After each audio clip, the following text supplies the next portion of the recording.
Optophobia, the fear of opening one's eyes.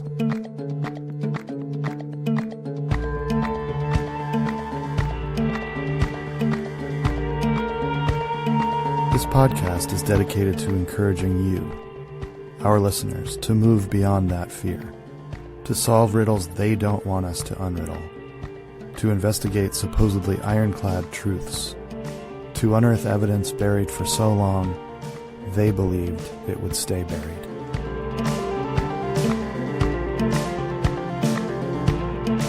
Season 1.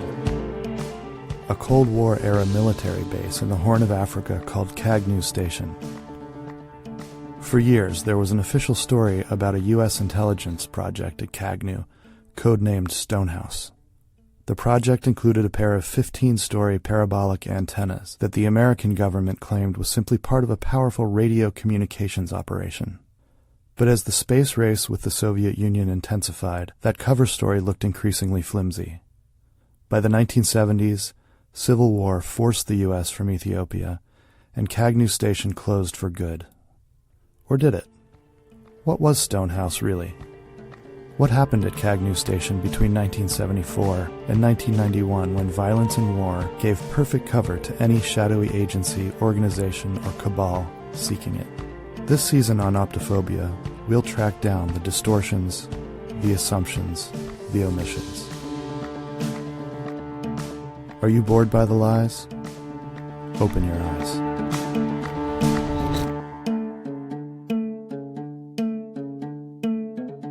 For the first few minutes of this episode, you'll hear what sounds like white noise in the background, and then all of a sudden it disappears. After some digging around and intensive grilling of recording studio employees, we are now fairly certain the noise was part of an attempt by the Special Communications and Information Service of the Russian Federation to hear any casual pre-show intelligence about Hall & Oates that Deborah might throw around. One engineer thought the white noise came from a fan in a corner of the studio that I'd forgotten to turn off before we started recording. But we quickly eliminated that theory because the other one was better. Hi everyone, I'm your host, Edward Mulhare.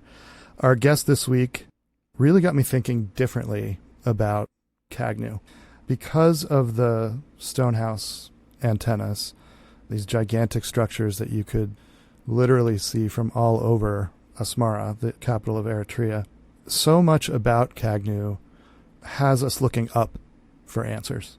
Was the secrecy surrounding Kagnew about powerful Cold War communications and strategic surveillance, all of which happens via radio waves, all of which happen above us?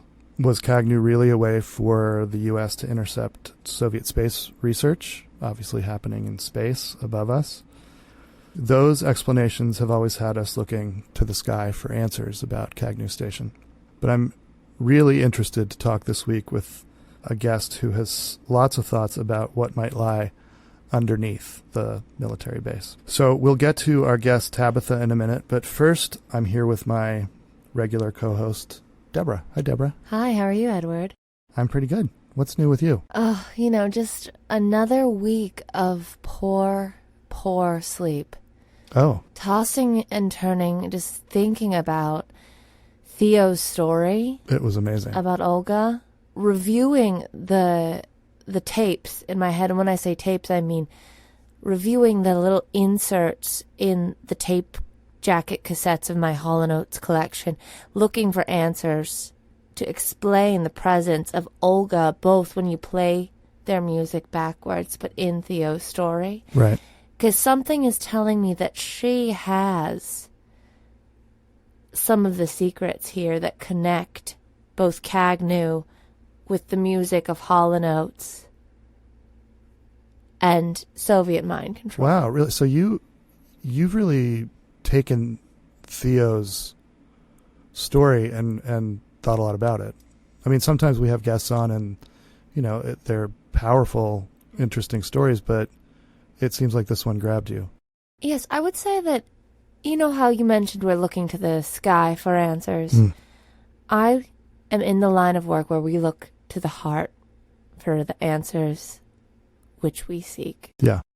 And something about this Olga started playing my heartstrings just as Daryl Hall strums the strings on his either piano or guitar.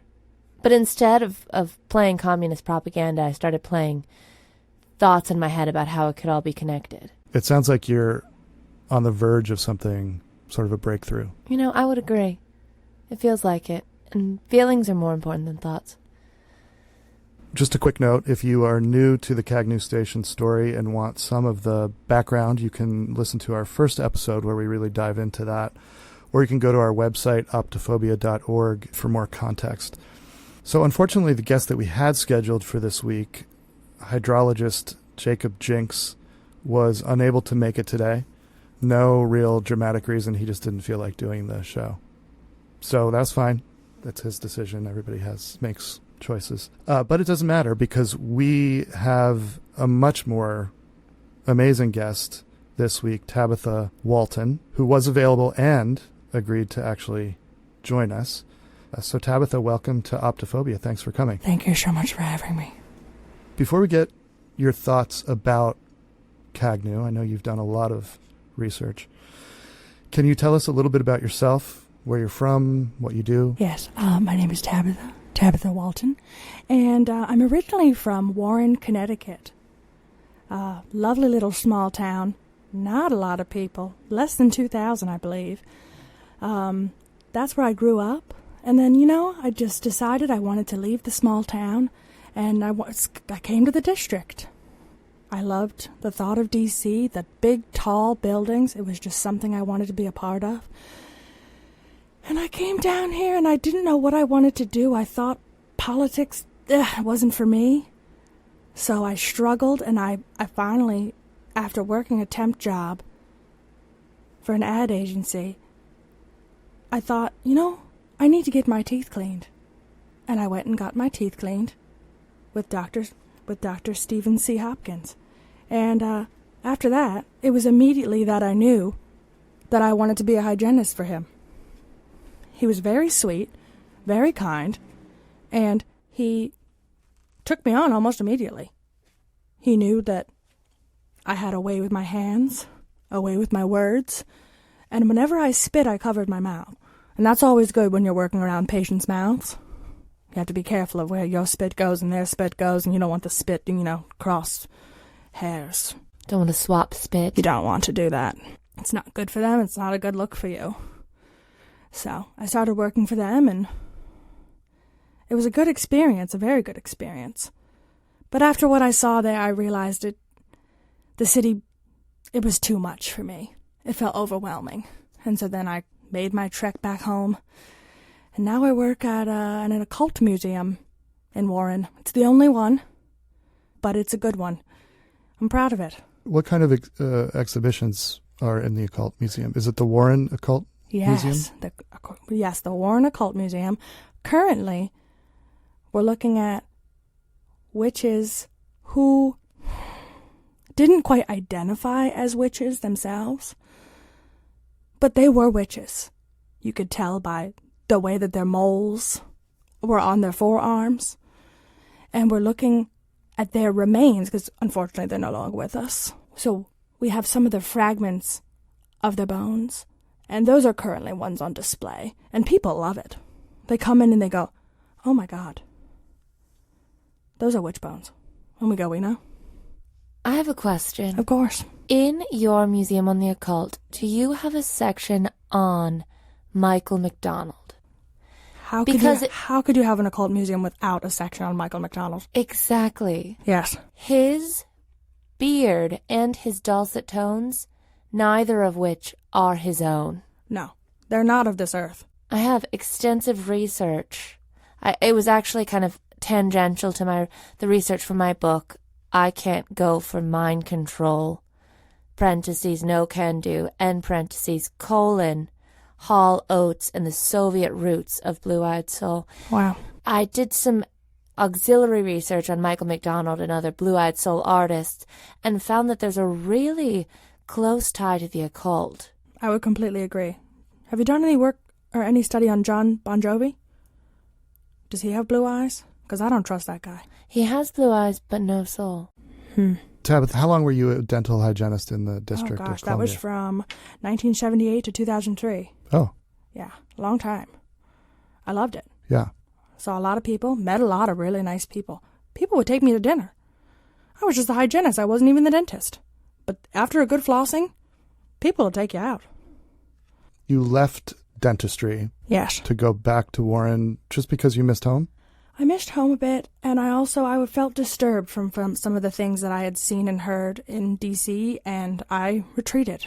I feel shameful of the wonderful time that I had here, and I abandoned it to run home like a little girl. And even though at that point I was no longer a little girl, I'm not a little girl now, I'm 61 years old, and I was afraid. I was afraid. I didn't want to be involved with anything that I had seen with any of my clientele because I could tell that they were victims. Wow. What were you afraid of? If I started seeing patients in the mid-'80s who would come in and complain about voices that they would hear inside of their brains.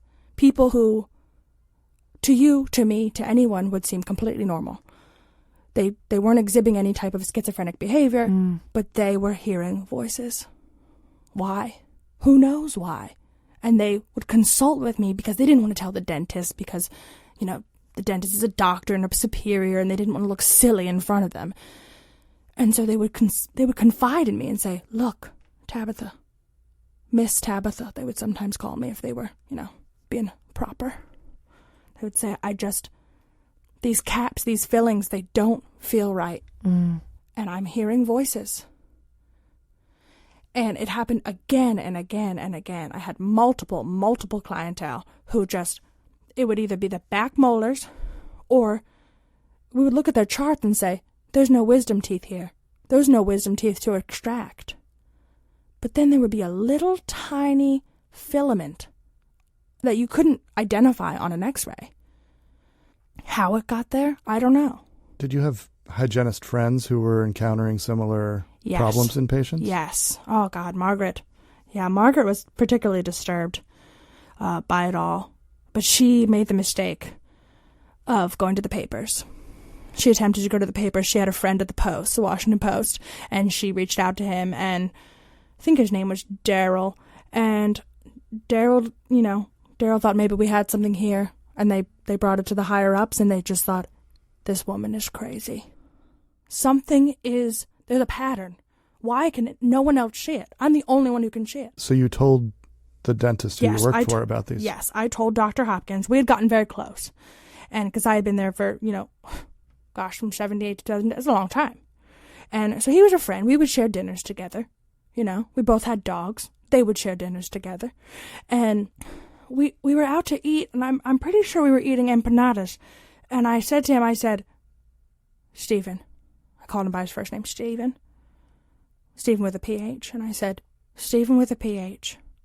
I respect you, but I have to question why this is a pattern we see in more than just multiple number of our patients, our clientele, and they are afraid. And if they're afraid, why are we not afraid, and why are we not doing something? It's either that something is being implanted into these people's mouths, into their tooth cavities, and it has something to do with mind control. Let's leave it right there for a second while we take a break. And when we come back, I really want to talk to Tabitha a little bit more on how this is all connected to Kagnew, because that's where it gets really strange. We'll be right back. Hey, Optophobes. So Optophobia is a brand new show, and one thing we're learning about podcasting is that you can get vast amounts of data about your listeners very quickly. And that data helps convince potential sponsors that your show is worth investing in. Which brings me to some exciting news. After just a few episodes, it became clear from the data that Optophobia's audience is skewing older. Actually really pretty old.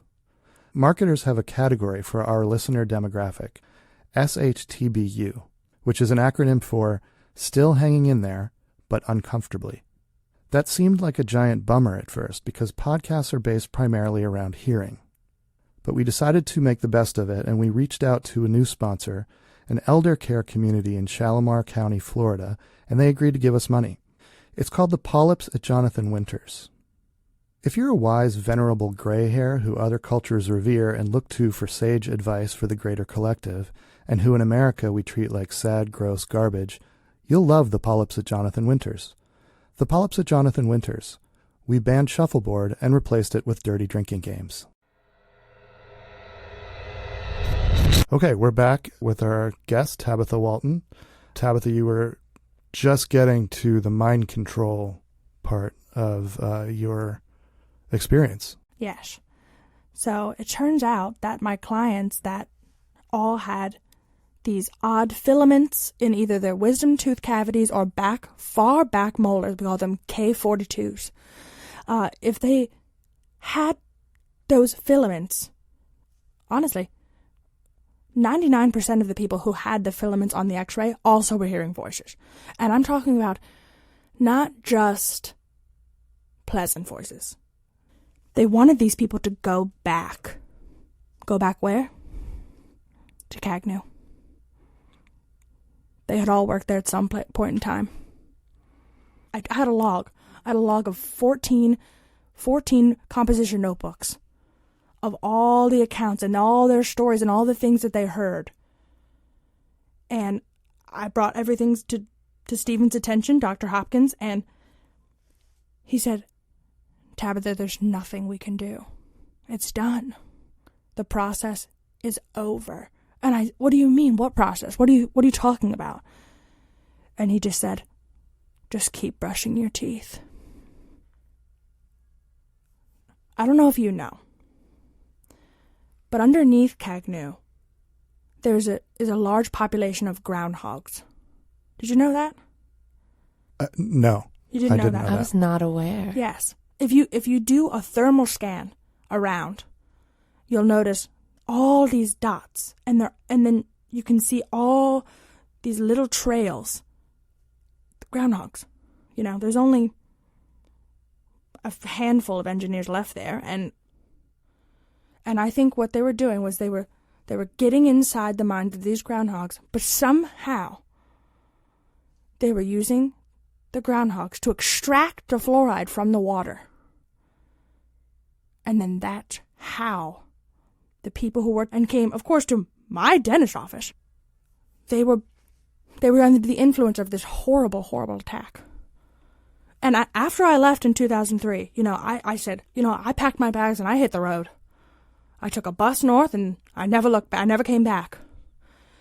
But I did have my friend Margaret, who, again, was deeply disturbed by what had happened. She continued to work there for a few more years, and she herself, she wasn't a composition journal type of gal. She was a spiral notebook gal, and she was keeping some accounts as well. And she called me and said, Tabitha, are you sitting down? And I said, no, but I will. And so I sat down, and she said, Tabitha, get out your notebooks and look at the names of the 43 clients who have had spots on their x-rays, unidentifiable spots. And I got out my notebook, and I said, what is it, Margaret? And she said, they are no longer patients of ours because they now have no teeth. Their teeth were completely disintegrated, destroyed over time. Why? Lack of fluoride. So, just so that we're straight on how the groundhogs work into this. Yes. The groundhogs are in this kind of layer underneath Kagnew station. Yes. They drink the water underneath the station. Yes. They are then the people who are assigned. Yes, assigned. To that Without military their will. base. They do the dirty work. Yes. How does the fluoride transfer from the groundhog to these? So what I think it is that it's the groundhogs are extracting the fluoride. So they're the ones getting the fluoride out of the water because nobody's teeth just disintegrate. Particularly in America, we have access daily city water to fluoride. But being there, the water supply initially had fluoride in it to keep, they were on assignment. So they had rights as Americans.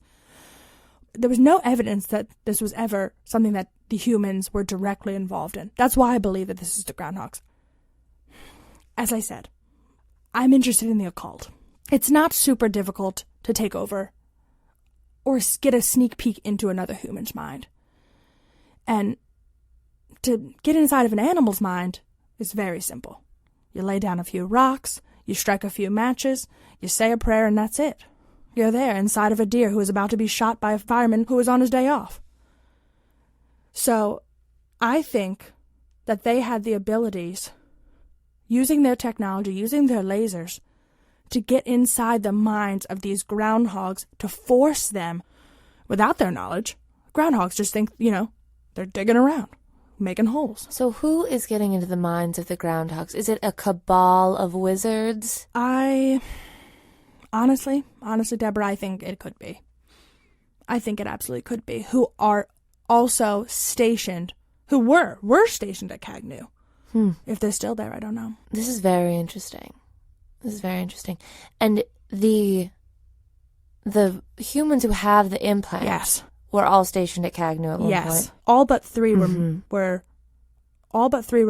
3 women, just 3. Yeah. And it's also interesting that you mentioned the molars, because if you look at concert footage from Hall & Oates, they are constantly opening their mouth in such a way that it looks like they're adjusting some sort of device in the back of their... They're paying a lot of attention to their back molars, sometimes maybe like rubbing their jaw.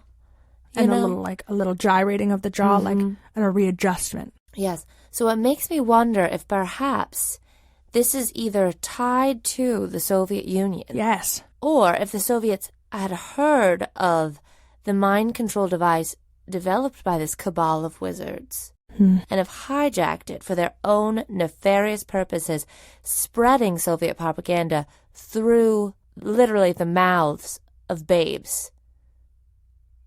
Because Lord knows they are hot, even though they are evil. It's disturbing. It's absolutely disturbing. And I wanted no part of it. I wish I could have been one to save them, but again, not a dentist. Cannot extract a tooth legally. I'm not allowed to extract those kinds of things. If I had the power to do so, I would have tried. But Dr. Hopkins, I think he was also afraid. Stephen was a good man. He was a good man, and I wish him no ill will, no harm. But I wonder if he was also involved. I was wondering that too. Yeah. Did he disappear for lengths of time? Was there any suspicious behavior on Dr. Hopkins' Yes, part? he would go on vacation for 3 weeks at a time. Always in the winter. He wanted to escape the cold. And he always came back with a bit of sun. But also sometimes he would come straight from the airport, and his bags would be dusty. I had no idea why. He never said where he went. He was a private guy. I never met any of his partners. Him and I were just friends. You mentioned that he had a dog. Yes. Was there anything odd about the dog? Well, I knew back then that Rufus was a bit off. So my Ruby, a Pomeranian Husky mix, lovely gal, rest her soul, she took on to Rufus. And Rufus, he always had his mouth open, even when he was drinking. He would just lap water all over the place, all over his face, all over his paws, all over Ruby. It was a mess. And, Dr. Hopkins being a dentist, you'd think, okay, maybe take him to a vet dentist. But he wouldn't. He was like, he's fine just the way he is. But the way that Rufus would look at my Ruby sometimes, I just thought like he was trying to penetrate her mind. But Ruby herself, she was a very strong-willed animal, and since her passing, I have had conversations with her. And she hasn't mentioned anything too suspicious other than Rufus trying to join in matrimony. Rufus wanted the 2 of them to get married. I don't know if you know this, but dogs are monogamous. And Ruby was a free spirit, and she didn't want anything to do with it. Have you done any research to see or try to find out whether groundhogs are native to Ethiopia or whether they were perhaps, I don't know, placed there by a government? So that's a great question. Great question. They are not native. Huh. So growing up in Warren, Connecticut, groundhogs are everywhere. You can't pot a plant. You can't garden a garden without having a problem with groundhogs. You know what the trick is? Coffee grounds and tequila. They don't like them. So you spray it around, and then they won't come and dig up your squash. So their body temperature it can be detected on a thermal camera, but when they're born, I don't know if you guys know this, but they are viviparous animals, which means they have live young.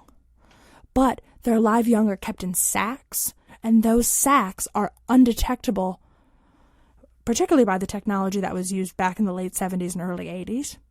So it's very possible that the species that we have in America of groundhog were then brought over to Ethiopia because no such animal was ever recorded there before 1980. Hyenas? Yes. Groundhogs? Absolutely not. You know, another animal that has viviparous young, birthed in sacks? Yes. Dogs. Yes. Rufus. I didn't want to judge that dog. It's sometimes very easy to judge a dog by its snout, and I didn't want to do it. And I should have. We're almost out of time, but I had one more question. Yes. Tabitha, where is Dr. Hopkins now? It's hard to say. Hard for me to say out loud. Because I did respect him. And I want to respect him. And he was a great employer. I always had benefits. I mean, I'm talking good benefits. These teeth, all crowns. Free. Good benefits. But he now works no longer in the public sector of dentistry. He now is in the private sector, and he has his own personal office in the basement of the Pentagon. And that information is public. You could look it up on your Google. And I do wonder if his mind has been penetrated. His mind has been tainted by whatever his involvements have been with this very unfortunate series of events. There has been a recent outbreak of groundhogs in D.C. Have you heard that? They're young. They're young groundhogs, but they will grow. I wonder if Stephen, if he went back to Kagnew and got some of those groundhogs that were, fertile and brought them back. I still have some friends who are in the dental industry, and there's a rise on cavities. And that could be an indication that there is a lack of fluoride. So every American's teeth potentially are in danger. At risk. Absolutely. If the Russians want one thing, it's for us not to be able to chew our food. Exactly. What are they? They just want us to eat, mushy beets for the rest of our lives? I won't do it. I refuse to. You're a real patriot, Tabitha. Corn on the cob every day. Like a good American girl. Thank you. Well, this has been completely fascinating. I knew very little about the netherworld of Kagnew. It's deep. Groundhogs can really dig. I want to thank our guest this week, Tabitha Walton. Thank you. Thank you so much for coming. Thanks for listening. I really appreciate it. Absolutely. And thank you to my regular co-host this week, Deborah. You can pick up Deborah's amazing new book, I Can't Go for Mind Control, No Can Do, Hall Oates and the Soviet Roots of Blue-Eyed Soul, in free-thinking bookstores. Next week, we will talk to Rhoda Bleak Taffy, a Pepperidge Farm truck driver from Groover, Iowa. Rhoda believes she's uncovered evidence that Stonehouse housed a space-time portal that led directly to the headquarters of the USSR's Committee for State Security, which you and I know as the KGB. Thank you for listening to Optophobia. I'm Edward Mulhare, and I will leave you with this. Be good to the land, for it presumes dusk's promise.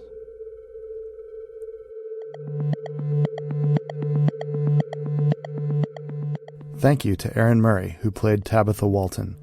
Erin performs on Washington Improv Theater House Ensemble Madeline. She can also be seen on indie teams The Lodge, Cruise Control, and upcoming performances of In Lieu of Flowers. Check out her Instagram at Ernie B. Murray for upcoming shows. Liz Sanders played Deborah. Liz also performs with Madeline. If you've got theories about what was really going on at Kagnew Station, we'd like to hear them. You can find us on our website, optophobia.org, or on Twitter, Instagram, and Facebook at Optophobes. And please subscribe on Apple Podcasts, Spotify, and Google Podcasts. Optophobia was produced by Tim Townsend. Music was composed by Bart Warshaw. Cover art by Claire Smalley. Website by Chance Griffin. Thanks for listening. Until next week, keep 'em open.